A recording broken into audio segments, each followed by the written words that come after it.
guys, Frank here and welcome in our studio. Today a quick tip about how you can focus your light on your model with, well, using a bare strobe. We're not going to use anything else. Now, one of the things that I love about compact strobes is that you have a lot of extra options that you often don't find in studio strobes.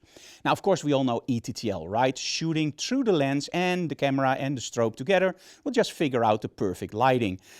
Yeah, it's not really the perfect lighting because we all know, right? If you shoot a landscape and it's filled with snow, the camera will always underexpose it a little bit.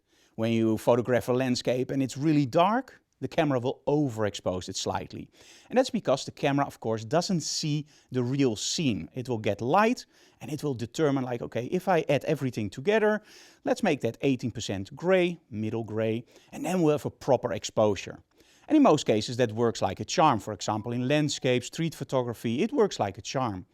But what if you, for example, have a black backdrop, really dark clothing on your model, and her face is Caucasian or blonde hair? With ETTL, the camera will always overexpose a scene like that, because it will try to get that black into 18% gray, and it means that the blonde hair will blow out.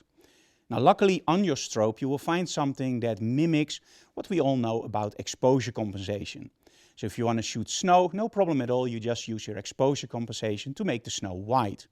You can do the same thing with strobes and speedlights. You just change your flash exposure compensation and now you can lower or raise the output of the strobe depending on what you need. So ETTL works, it works great, but you have to know the limitations.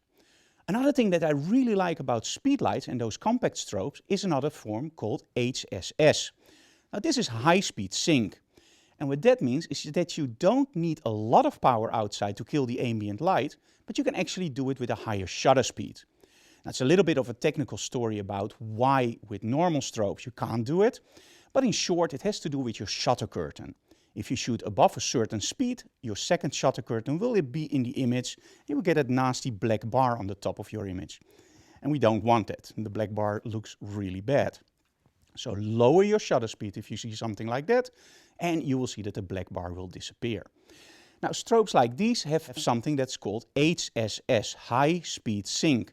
And that means that we don't strobe only once, we give a series of strobes, and that means that we mimic continuous lighting. It takes a lot of your battery, it recycles slower, but you can shoot up to 1/8000th of a second.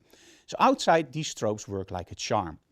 Now, the difference between these strobes and speedlights is pure power. A speedlight will max out at about 75 watts if you calculate it back. These actually start at about 200 watts and they're not that much bigger. So in essence, I prefer to go for the more compact strobes. You have them in the rectangular ones and you have them in round, of course, than a normal speedlight. And I've worked with speedlights for many years. There's nothing wrong with it. These just give a little bit more power. And it means that I don't have to carry 3 speedlights, but only 1 of those. And of course you need more of those because you also want accent light. So in the end you still carry 3 strobes. But now at least I have more power. And that's always handy.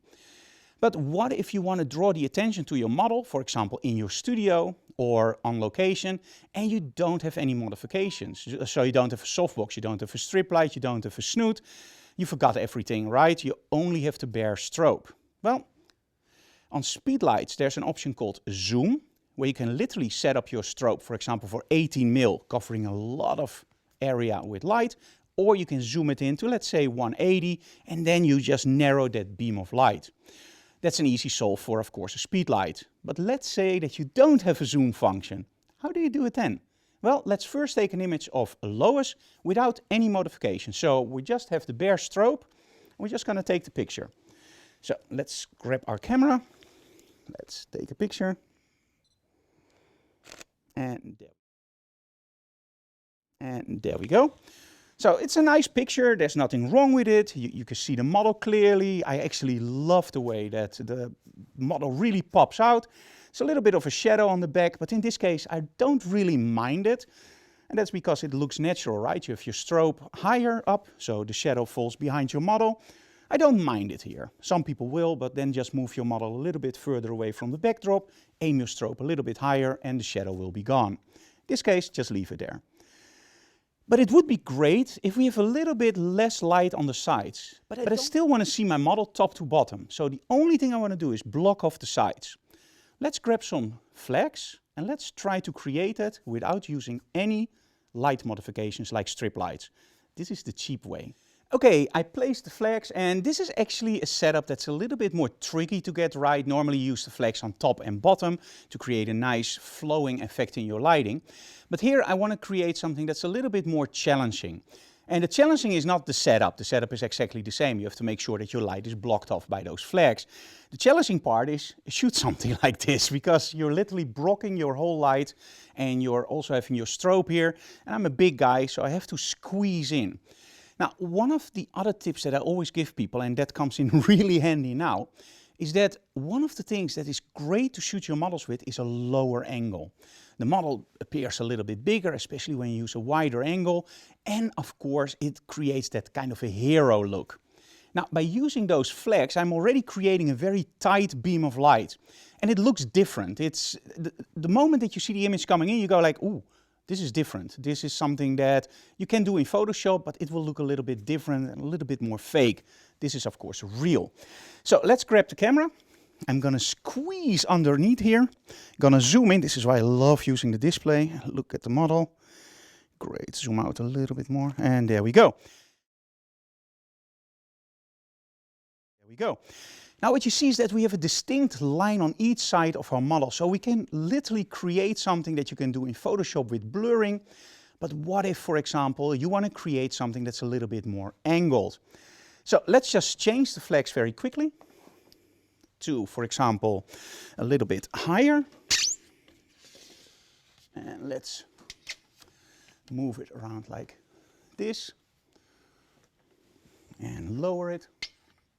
Now, I'm doing this without modeling lights at the moment, so I'm flying blind. But hey, that's the fun part. So we're doing it on top. And that one we're going to lower.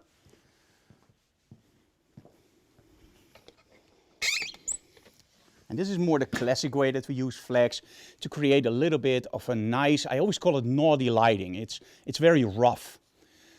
It's not the lighting that you would normally see with nice circles or rectangles. It's more like a rough lighting quality.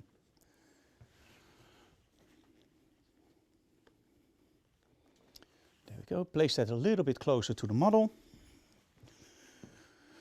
And this one a little bit closer to the light. I will explain in a second why.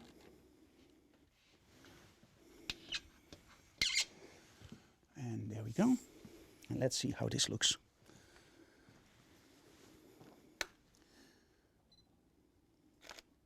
And there we go. There we go. So now you have a little bit more like a triangle where you really make your model jump out in a different way. Now, the distance between those flags and the model, this is the really important part. Now, if you like really harsh transitions between your shadows and your highlights, or the light and the shadows, then you place the flag as close as possible to the model. Now you get a really distinct shadow line. If you say, hey, I want it a little bit more softer, this is when you use the flag more close to the light source, and then you get a nicer, softer edge transfer. But as you can see, using flags, really easy. You can make them out of cardboard, or you can buy original ones, of course. Really easy solution, and you can be super creative with your lighting. Good luck, and try it out in your own studio, or maybe on location. It's awesome.